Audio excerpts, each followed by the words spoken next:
And after that great shot by Anunoby, it has been a Toronto story ever since. Away we go. This will be the 9th game here in the playoffs without Gordon Hayward. Each team with their big three, and all eyes on those top 3 players. That's a nice kick to Anunoby. Corner 3 is good for OG. What?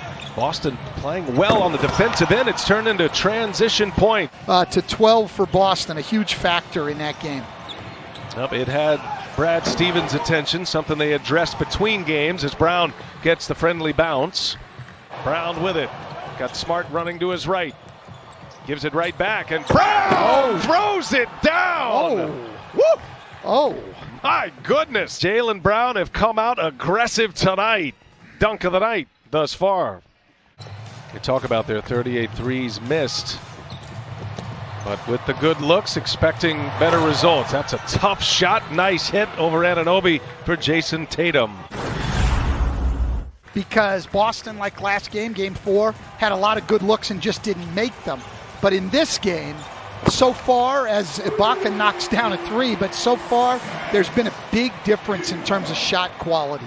Toronto's shots have been very difficult. Boston's gotten a lot of wide open ones. Yeah, we hear that make or miss league all the time, and it's a cliche because it's true. As Kemba Walker knocks down a little mid-range, we've seen the possessions go down, the number of possessions as we grind away in this series. Nice finish by Wanamaker. For the Raptors, they need Fred VanVleet to be productive and efficient. Nice pass as Walker sets up Marcus Smart. 4 steals and 5 blocks. EJ and the gang standing by in Atlanta. American Express halftime report, and Brown stays hot. Knocks down a mid-range jumper there. Has not scored yet in this series. He's just got a handful of minutes in the last 2 games. Finally able to hit one.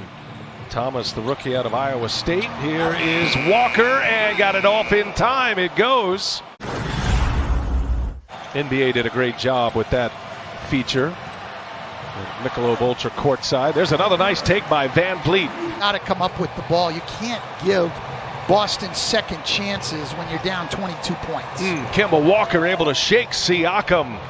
One of many in Boston, and his game just continues to elevate. Nice look inside. Tice finishes easy at the rim. In game 3, they've been logging a ton of minutes. Powell, nice lead by Lowry as Powell throws it down. Got his first points of this series. He's knocked down a couple of shots. He's had brief cameos in the last 2 games. Kemba Walker shakes him that time, buries a triple. There's a lot of people who just flip the channel. I hate to tell people at TNT. All right, coming out of that 3rd quarter break, Wanamaker scores the first bucket. Down 24 to start the quarter. Only 1 starter on the floor for Toronto, Fred VanVleet. Here's Ibaka on a rim run, and it's blocked by Tatum. Opportunities sparingly on a number of occasions. These guys haven't played much in the playoffs, but this matters a lot. Is it an incredible accomplishment? And so that's why we always call it like we do. Tatum going for the dunk.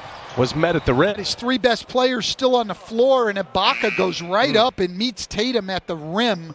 Great block. They're really in lockstep. They're always discussing the game plan. They have similar makeup and how they see the game and play the game.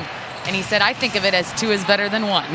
And they're getting work against it right now. That's very helpful, I think, for the Celtics. So there are still things they can get out of this game here in the last 5 minutes. Point guards to press, ball handlers to press in the NBA with his quicks and his handle.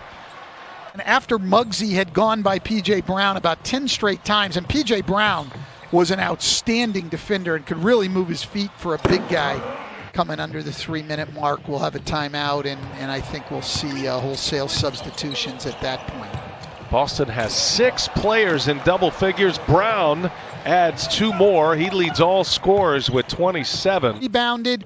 Now he makes a pass like he's Vlade Divac or Nikola Jokic. That's a match day franchise low for Toronto in their playoff history. Boston led by 27 at the half. They were up 25 to win the 3rd.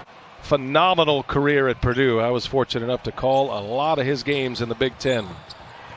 Matter of fact, Edwards and Grant Williams, who just knocked down that 3. Hayward is back in the bubble. He is in quarantine now. Brad Stevens saying it is highly unlikely improbable that he'd return in this series. Certainly will be available if Boston should advance.